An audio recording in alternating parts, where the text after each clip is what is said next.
சென்னை தலைமைச் செயலகத்தில் இருந்தபடி 21 கோடியே 85 லட்சம் ரூபாய் மதிப்பீட்டில் புதிய கட்டிடங்களுக்கு முதலமைச்சர் அடிக்கல் நாட்டியிருக்கிறார். கூடுதல் விவரங்களை வழங்குவதற்காக செய்தியாளர் கண்ணன் இணைகிறார். விவரங்கள் கண்ணன்.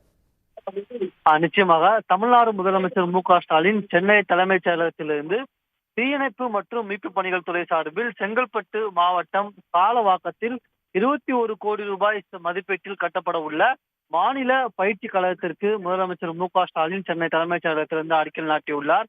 இதே போன்று காவல்துறை சார்பில் 97 கோடி ரூபாய் செலவில் கட்டப்பட்டுள்ள 342 காவலர் குடியிருப்புகள், 2 காவல் நிலையங்கள், 6 காவல்துறை கட்டிடங்கள், தீயணைப்பு மீட்பு பணிகள் சார்பில் விழுப்புரத்தை தலைமையிடமாக கொண்டு 1 கோடி ரூபாய் செலவில் உருவாக்கப்பட்டுள்ள புதிய மண்டல அலுவலகம் மற்றும் சிவகங்கை மாவட்டம் தீயணைப்பு மற்றும் மீட்பு பணிகள் நிலையத்திற்கு 2 கோடி ரூபாய் செலவில் கட்டப்பட்டுள்ள புதிய கட்டிடங்களையும் தமிழ்நாடு முதலமைச்சர் மு.க.ஸ்டாலின் சென்னை தலைமைச் செயலகத்திலிருந்து திறந்து வைத்தார். இதன்படி பார்த்தோம் என்றால் இன்றைய தினம் தமிழ்நாடு முதலமைச்சர் மு.க.ஸ்டாலின் காவல்துறை மற்றும் தீயணைப்பு துறை சார்பில் சுமார் 100 கோடி ரூபாய் மதிப்பிலான பல்வேறு கட்டிடங்களுக்கு அடிக்கல் நாட்டியுள்ளார். மேலும் பல்வேறு கட்டிடங்களையும் தமிழ்நாடு முதலமைச்சர் மு.க.ஸ்டாலின் சென்னை தலைமைச் செயலகத்திலிருந்து திறந்து வைத்துள்ளார்.